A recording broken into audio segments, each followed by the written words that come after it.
Hello and welcome to 1-4, Transformations of Functions. We're going to be talking about a few basic ways that you alter the graph of a function. The first one is called a translation.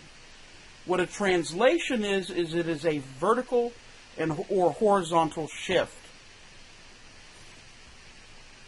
So for example, let's say I wanted to move it up a certain number of units. The way to move it up a certain number of units, let me zoom in here.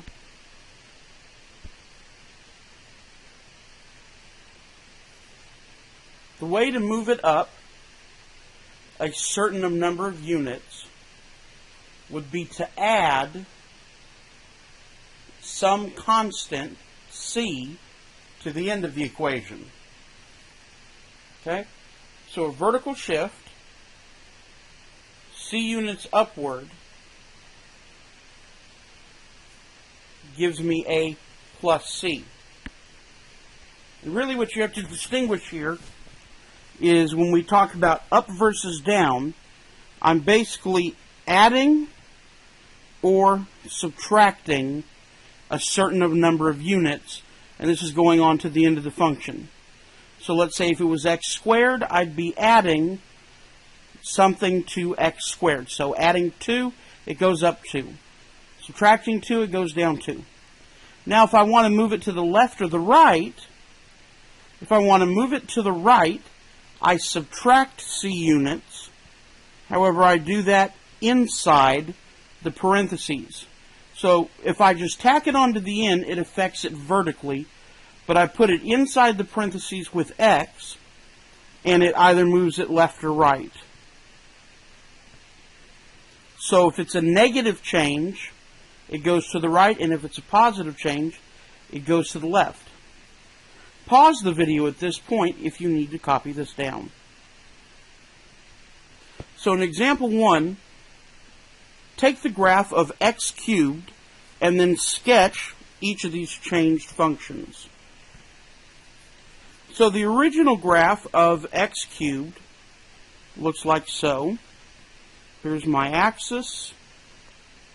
It comes up and it continues on infinitely.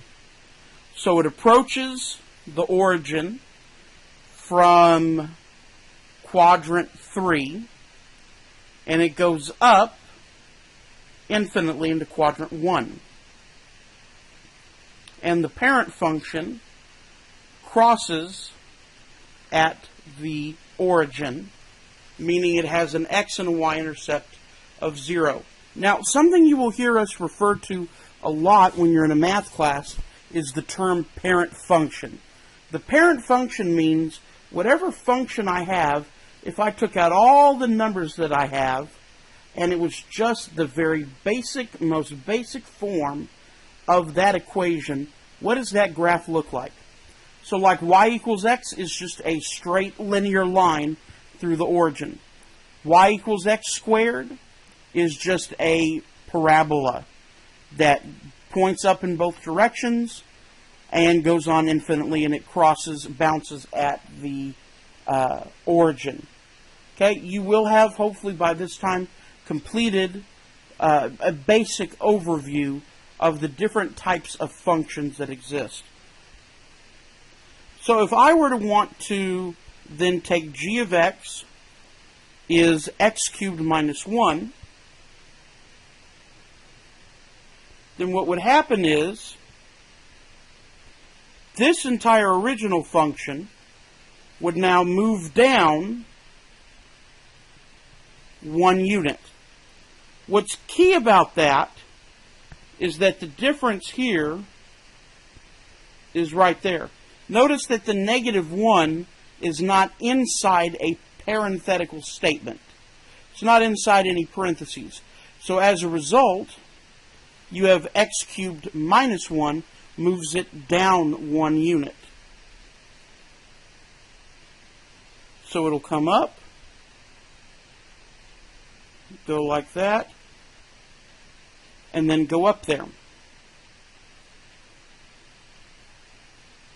So it has a y-intercept of -1 and an x-intercept of +1. In the next equation, we are given x plus 2 cubed plus 1. You have two changes. You have a plus 2 in the parentheses and a plus 1 outside of the parentheses. So remember, the plus 1, because it's outside of the parentheses and it's by itself, means it's going up 1. The origin is going up 1. Well, the entire graph goes up 1. The plus 2, remember what that means from up here. If I have a plus c, then it's going to the left. So if I were to plot my basic center of this graph, I would go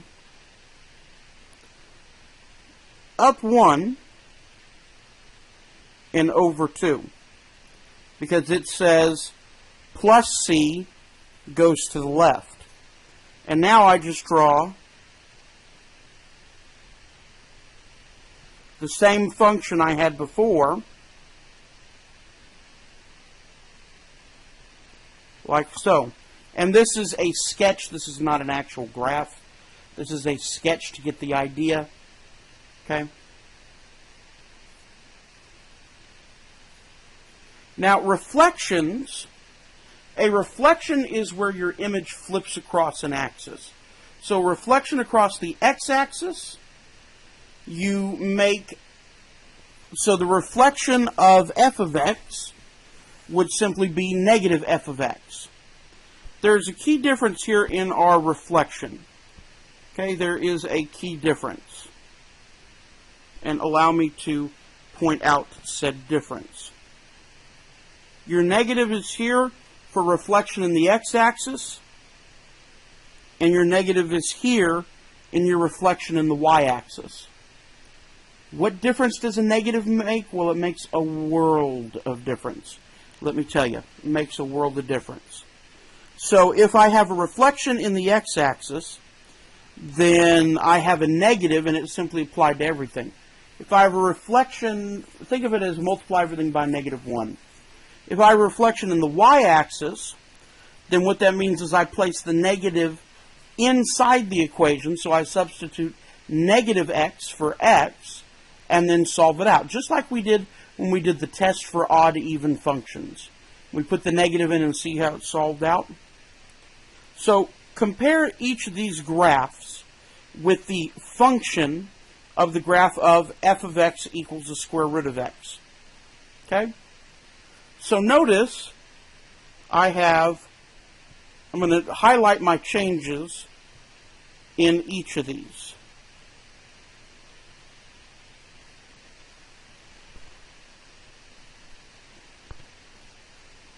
So on the first one, the negative is outside of the radical. It's outside of the function completely. So as a result, we would call that a reflection with the x-axis.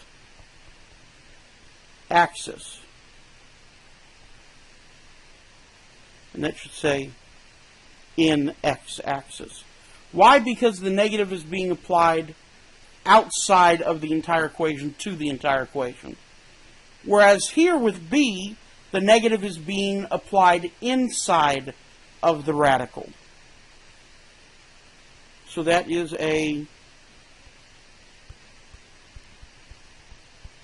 reflection in the y-axis. Finally, I have a negative outside and a plus 2 inside. Plus 2 means left 2 units. So it's being translated to the left 2 units, and then a reflection in the x-axis. Okay, so once again, the plus 2 means I've moved to the left 2 units, and then the negative outside the entire function indicates a reflection in the x-axis. The last type of transformation is a non-rigid transformation or dilation. In each of the previous transformations, we had a transformation that shifted up or down, left or right, or flipped it across an axis. In these, we have one that changes the size of it itself, makes it more steep or more narrow. So observe here. The parent function of the absolute value of x looks like so.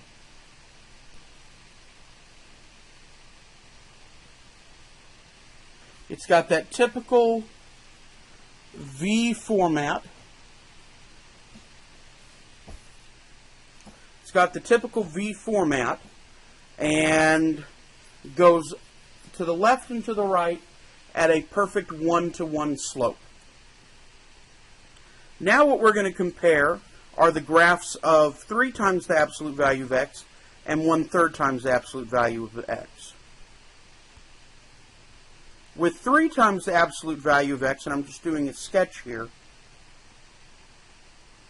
it becomes much more steep. Anytime I have a number in front of my leading coefficient like this, or just a number in front of my equation, and it's greater than 1, then that tells me that it's making it a more steep graph. The same would be true if I had a parabola. Okay, because think about it.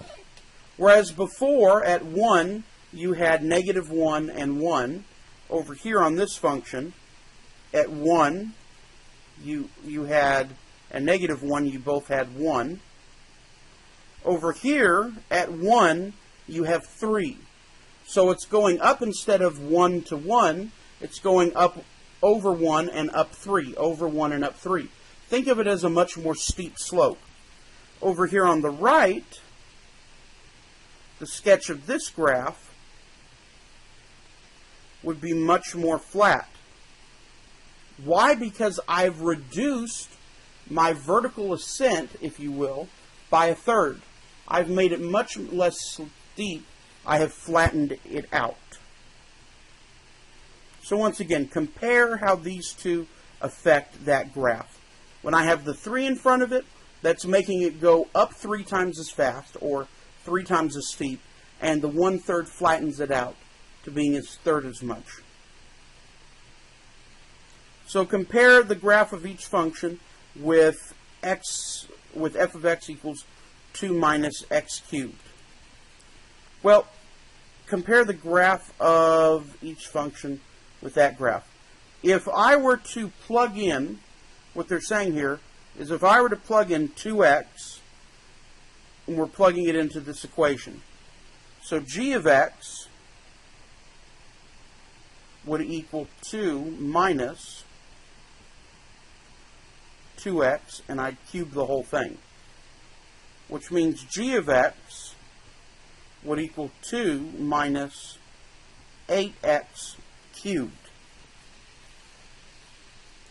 So as a result, what's happened here is my graph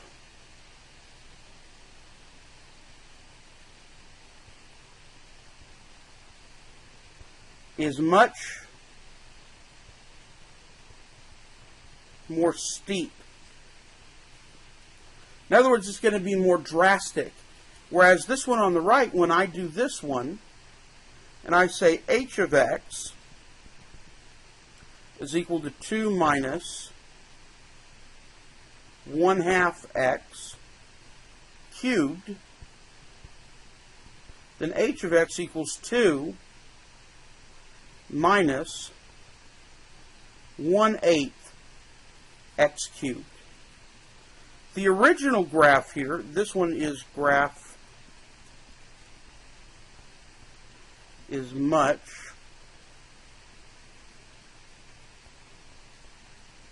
more flat.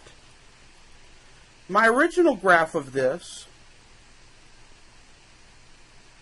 it's going to be negative, so it'll flip it around, and then it goes up 2.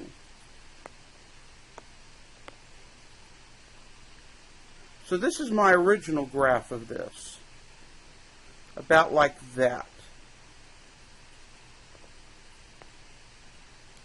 I erased the whole thing. That's my original graph. The new graph is still going to go up 2, but it's going to be much more like this. And this graph will still go up 2,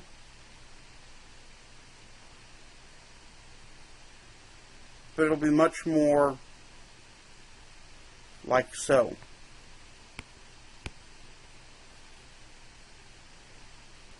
Much more drastically flat.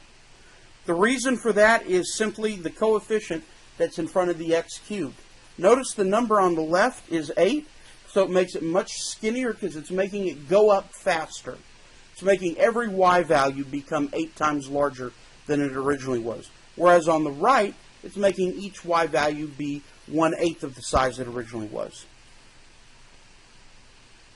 And that completes this lesson.